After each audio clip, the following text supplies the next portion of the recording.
चलिए Excel open कर लेते हैं।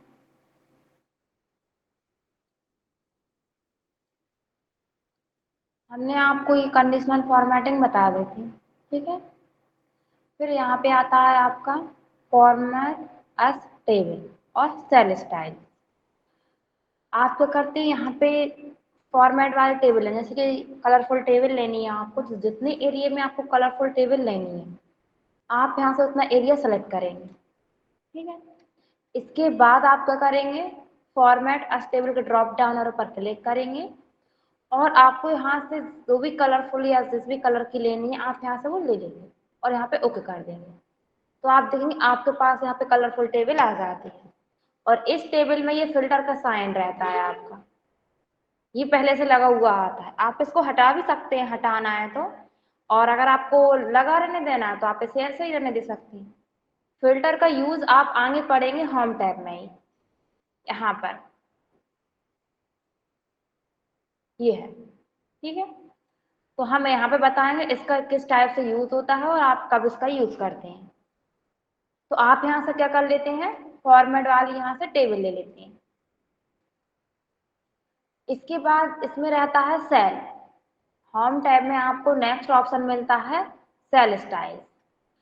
आप यहाँ पे जब फॉर्मेट टैब लेते हैं ना तो ये डिजाइन टूल आ जाता है, ये डिजाइन टूल रहता है आपका, ठीक है। इसमें जैसे कि यहाँ पे आपका टेबल है, आप टेबल नेम कुछ और देना चाहते हैं उसके लिए रहता है, रिसाइज पे आप क्लिक करेंगे तो आपका यहाँ पे वही डायलॉग बॉक्स ओपन हो जाएगा। तो यहाँ पे आपको करना हो, चेंज करना हो इसका, मतलब कम एरिया में लेनी हो उसके लिए है, कम एरिया में आ जाएगी, ठीक है। तो आप यहाँ से कर सकते हैं, रिसाइज कर सकते हैं। इसके बाद यहाँ पे इस पे क्लिक करेंगे आप तो आपको इस एरिया में न्यू वर्कशीट पे लेना है, एग्जिस्टिंग वर्कशीट की रेंज बता रहा है, जैसे आपने यहाँ पे न्यू पे ले लिया, ओके किया, तो यहाँ पे ये पाइवोट टेबल टाइप में आ जाएगी आपकी फील्ड। ये पाइवोट टेबल अभी आपने पढ़ी नहीं है तो इसलिए आपको ये समझ नहीं आएगा। आप जब इंसर्ट टैब में ये टेबल्स पढ़ लेंगे तब आपको ये समझ आ जाएगा। तो हम बाद में ये एक बार और बाद में रिपीट करवा देंगे, अभी हम नॉर्मली आपको इसी टाइप से बता देते हैं, ठीक है। फिर आपका होम टैब में नेक्स्ट रहता है format as sorry cell style. Cell style मतलब आप किसको यहाँ पे सेल की स्टाइल चेंज करनी, जैसे आपने यहाँ पे सेल में कुछ लिख दिया है, ठीक है। अब आपको क्या करना है, इसकी स्टाइल चेंज करनी है तो सेल स्टाइल के ड्रॉप डाउन और ऊपर क्लिक करेंगे। आपको यहाँ से जिस भी टाइप की स्टाइल लेनी है आप यहाँ से वो सेलेक्ट कर लेंगे तो वो स्टाइल आपकी अप्लाई हो जाएगी। अभी तो आपका एक सेल पे क्लिक था इसलिए एक ही सेल की स्टाइल चेंज हुई है। आप यहाँ पर जितने एरिया की स्टाइल चेंज करना चाहते हैं उतना एरिया आप सेलेक्ट करेंगे, सेल स्टाइल के ड्रॉप डाउन पर क्लिक करेंगे और यहाँ से आप चेंज कर देंगे तो उस टाइप की आपके यहाँ पे स्टाइल आ जाएगी, आ जाएगा। इसके बाद आपको नेक्स्ट मिलता है इंसर्ट। इंसर्ट के ड्रॉप डाउन एरो पर क्लिक करते हैं तो आपको कुछ ऑप्शंस मिलते हैं। इंसर्ट सेल्स मतलब रो और कॉलम से मिलकर आपका एक सेल बनता है। पहले अपन यहाँ पे इसमें डेटा फिल कर लेते हैं। नॉर्मली हम इसमें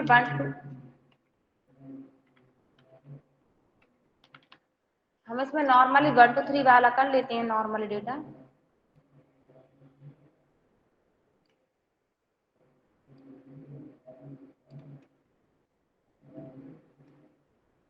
ठीक है,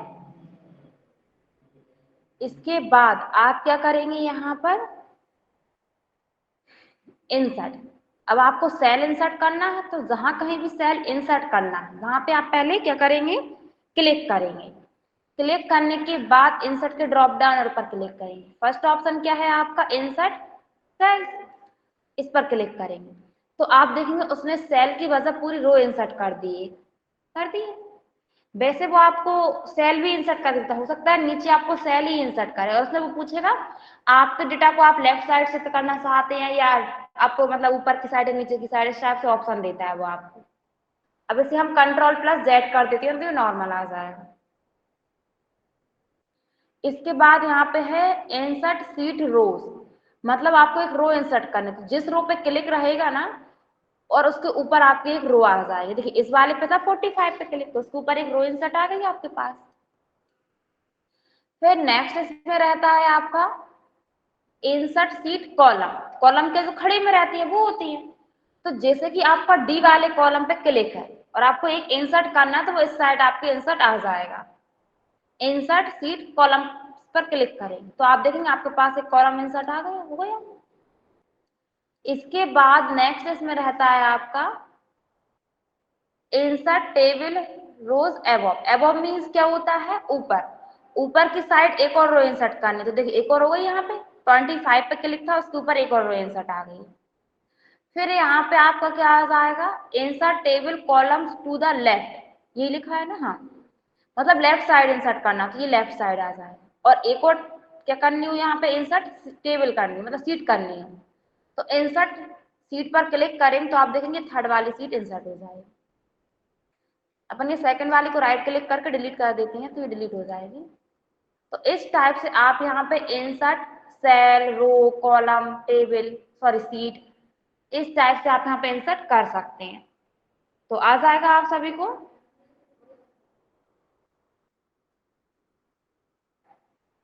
कुछ पूछना है इसमें से?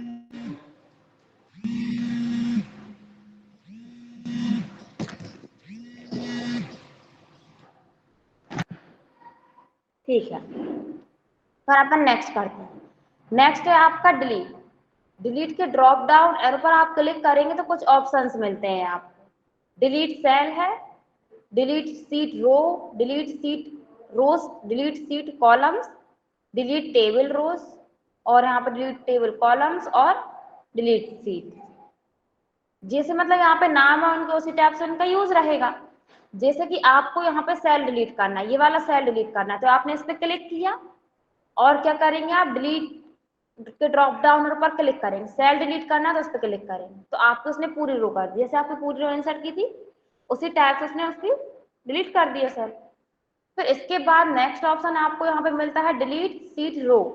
अब जैसे कि ये फर्स्ट वाली रो है, आपको ये डिलीट करनी है, इस पे आपने क्लिक किया। क्लिक करने के बाद आप क्या करेंगे, डिलीट सीट रोज पर क्लिक कर देंगे, देखिए डिलीट हो गई आपकी वो वाली रो। ठीक है, फिर नेक्स्ट आता है कॉलम। जैसे कि कॉलम आपका ब्लैंक था, इस कॉलम को आपको क्या करना है, डिलीट करना है, तो डिलीट के ड्रॉप डाउन पर क्लिक करेंगे, डिलीट सीट कॉलम्स कर देंगे तो वो आपका कॉलम डिलीट हो जाएगा। ठीक है, इसके बाद डिलीट टेबल रोज, आप इस पर क्लिक करेंगे तो आपको टेबल की रो डिलीट हो जाएगी।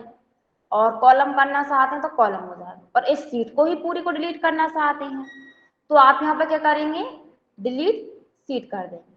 तो आपसे वो पूछेगा आप इसको डिलीट करना चाहते हैं तो यस मतलब डिलीट कर देंगे, तो आप देखेंगे आपके पास ये ब्लैंक वाली सीट है, वो डिलीट हो जाएगी आपकी। तो आ जाएगा आपको इंसर्ट और डिलीट के ऑप्शन सारे। ठीक है, इसके बाद है फॉर्मेट। फॉर्मेट के आप ड्रॉप डाउन एरो पर क्लिक करेंगे तो कुछ ऑप्शंस मिलते हैं। इसमें नीचे के ऑप्शंस तो क्या है, जो आपने पहले कर लिए थे यहाँ पे राइट क्लिक करके, उस टाइप के हैं ये। तो आप क्या करेंगे, यहाँ पे पहले अपन इसमें कुछ डेटा ले लेते हैं। जैसे कि हम यहाँ पे क्या ले लेते हैं, क्या ये ले लिया इसमें हमने। ठीक है, फिर नेक्स्ट में हमने कुछ और ले लिया है।